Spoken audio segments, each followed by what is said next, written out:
या रब मेरे आँखों में समा जाए मदीना, या रब मेरे आँखों में समा जाए मदीना। मुद्दत से मेरे दिल में तमन्नाए मदीना, मुद्दत से मेरे दिल में तमन्नाए मदीना।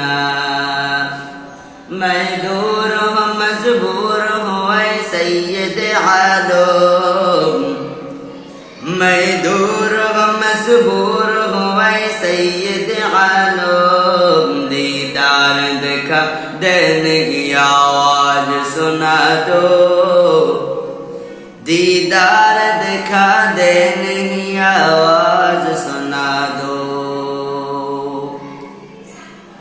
पैगंबर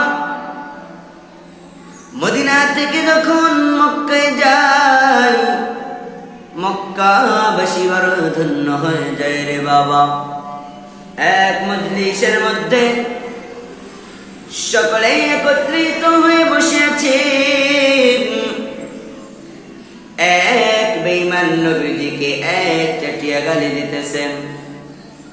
নবী আমার গালির জবাব দেয় না,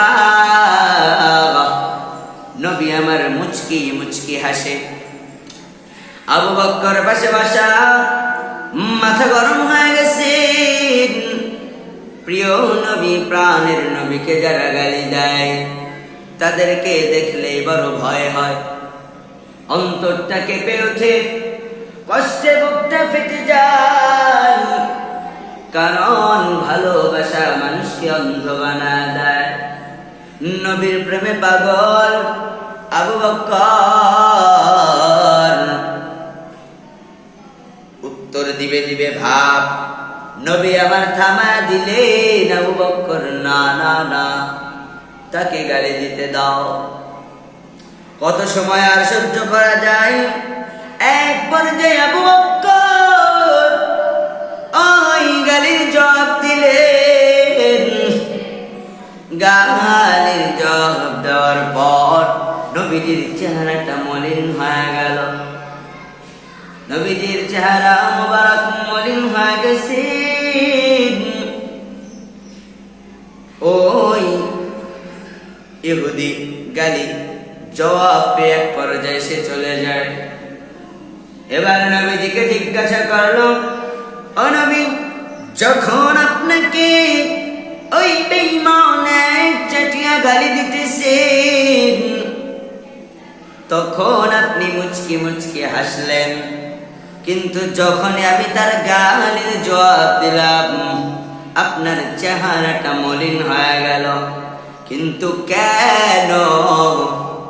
নবী এবার ডেকে বলে, আবু বকর,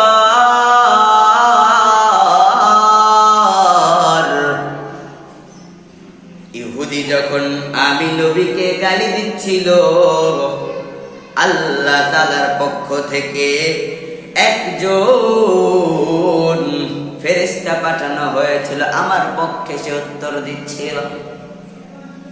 কিন্তু আপনি যখন ওই ইহুদির গালির জবাব দিলেন, সাথে সাথে এই ফেরেশতা চলে গিয়েছে, তাই আমার চেহারাটা মলিন হয়ে গিয়েছিল।